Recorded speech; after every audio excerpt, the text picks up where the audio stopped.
C'est la fin de la trêve estivale, enfin, certes, ce n'était que 5 semaines, mais c'était assez long en attendant le retour des Grands Prix, et ce retour s'effectue sur le circuit de Silverstone, un tracé qui est assez apprécié des pilotes, qui est rapide et qui offre aussi beaucoup de spectacles. Alors c'est parti pour un nouvel épisode des Essentiels.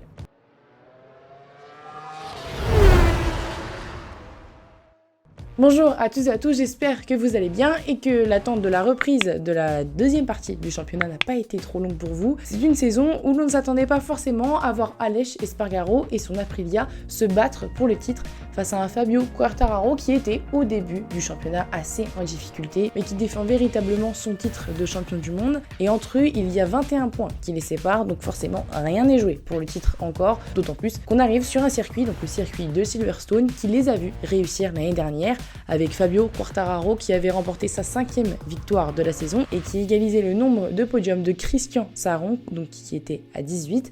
Et Aleix Espargaro offrait donc son premier podium à Aprilia depuis son retour en MotoGP, on va y revenir. C'est un tracé qui pourra peut-être de nouveau sourire à Johann Zarco, 7 ans après sa dernière victoire en Moto2 à Silverstone.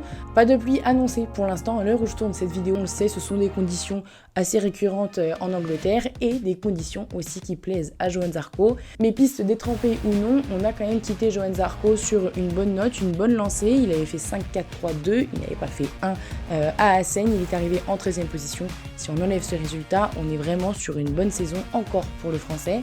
Et il ne faut pas bien sûr oublier dans la lutte pour le titre Francesco Bagnaia qui a d'ailleurs remporté le Grand Prix d'Assen et aussi Enea Bastianini qui sont quand même deux gros outsiders même s'ils sont relégués pour l'instant à plus de 70 points de Fabio Quartararo. Alors à voir qui parmi les 22 pilotes sur la grille sera le premier à passer la ligne d'arrivée du circuit de Silverstone. Vous commencez peut-être quand même à connaître l'ordre de cette vidéo, donc on commence bien sûr avec les caractéristiques. Le circuit de Silverstone est le plus long du championnat, il mesure 5 km 900, il est composé de 18 virages, 8 à gauche et 10 à droite. C'est un circuit très diversifié, les pilotes MotoGP prennent le départ avant le virage de Copse, différent des Formule 1 qui s'effectuent elles avant le virage d'Abi, et les pilotes MotoGP se retrouvent donc assez rapidement dans le S qui est lui donc très rapide. Ce tracé est composé de plusieurs lignes droites, on peut en compter au moins 3 assez longues et la plus longue d'entre elles mesure 770 mètres. Alors forcément, il y a de gros freinages sur ce tracé, il y a un réel besoin d'avoir des motos stables à l'avant et des motos agiles. Vous l'avez compris, Silverstone est très technique et il fait d'ailleurs partie des circuits préférés de Rossi. Dans son top 5 pour être plus précis. C'est un tracé qui offre donc beaucoup de vitesse, une moyenne de 179,7 km/h, c'était sur un tour de Marquez en 2019, et la vitesse maximum enregistrée c'était sur une Ducati, celle de Jack Miller l'année dernière, et elle était élevée à 339,6 km/h. Je viens donc de vous parler des performances d'une Ducati et d'une Honda, mais en réalité, c'est Yamaha qui a le plus de victoires pour l'instant sur ce circuit, donc 5 victoires sur 10 courses pour l'instant. A noter que ces premières places étaient notamment lors des premières éditions, du moins lors du retour du Grand Prix à Silverstone. Et oui, parce que le Grand Prix de Grande-Bretagne ne s'est pas toujours tenu à Silverstone, de quoi donner de belles sueurs froides aux organisateurs.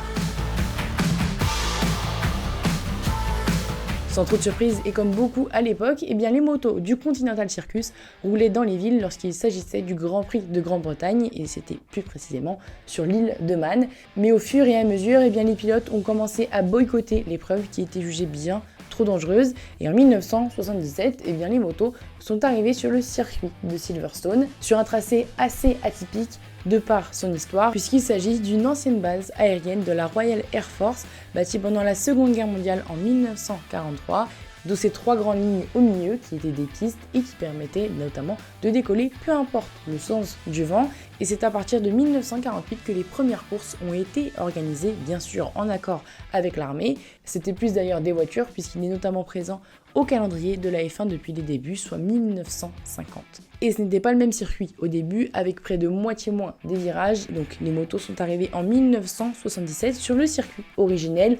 Certes, il y a eu une petite modification 2 ans auparavant au niveau de la chicane de Buskos, et donc en 1977, lors de la première édition, c'est Pat Henen qui a remporté le Grand Prix en 500, et c'était donc un doublé pour les Américains puisque Steve Baker était aussi monté sur le podium. Cette première édition du Grand Prix de Grande Grande-Bretagne à Silverstone étaient d'ailleurs les 2 dernières courses pour Giacomo Agostini.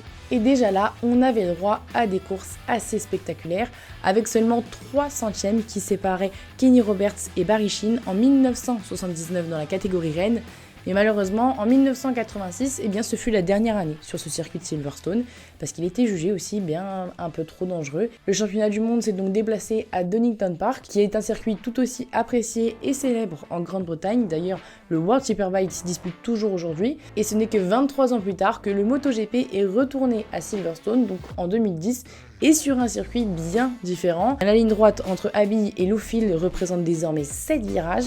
L'enchaînement de Macotte, Beckett et Chapelle ont vu le jour pour notre plus grand bonheur, donc le S dont je vous parlais en début de vidéo. Tous les autres virages ont plus ou moins été remodelés, de quoi encore avoir des courses assez sensationnelles. Mais bon, le contrat avec Silverstone a bien failli être rompu, puisque le circuit du Pays de Galles devait être construit avec comme attraction principale le MotoGP.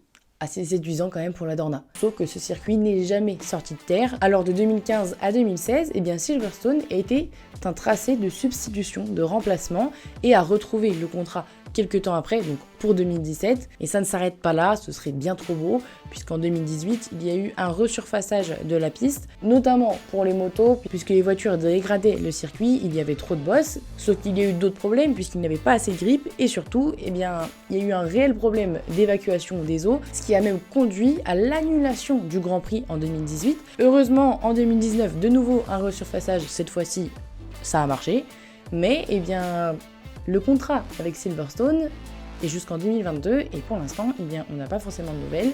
Donc on ne sait pas si l'année prochaine, eh bien, le MotoGP se rendra à Silverstone pour le Grand Prix de Grande-Bretagne. Mais il y a eu de belles histoires sur ce tracé, comme le premier podium d'Aprilia, 6 ans après son retour en MotoGP. Je vous invite tout simplement à aller voir la vidéo que j'avais faite, ça s'affiche ici, sur Aprilia et notamment Aleix Espargaro après leur première victoire en Argentine. Il y a aussi d'ailleurs cette première victoire de Maverick Viñales en 2016 à Silverstone.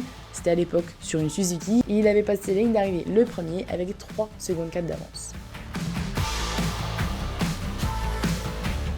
Vous avez dû le remarquer, j'ai déjà donné quelques statistiques tout au long de cette vidéo, mais il y en reste encore quelques-unes. Et il y a eu des pilotes qui ont excellé à Silverstone, notamment lors des premières éditions, avec Angel Nieto, qui a d'ailleurs remporté 6 fois ce Grand Prix en 125, ou encore Wellington, qui lui aussi en a remporté 6, mais alors 3 en 350 et 3 en 250. En 1985, Tony Mank remporte la course à Silverstone, une de plus en 250, et ce qui fait de lui le seul pilote de la catégorie à s'être imposé avec 3 constructeurs différents japonais, donc Kawasaki, Yamaha et Honda. On termine avec les records du tour, donc en Moto 3 c'est Romano Fenati qui l'a réalisé l'année dernière en 2021 en 2 minutes 10 secondes et 619 millièmes.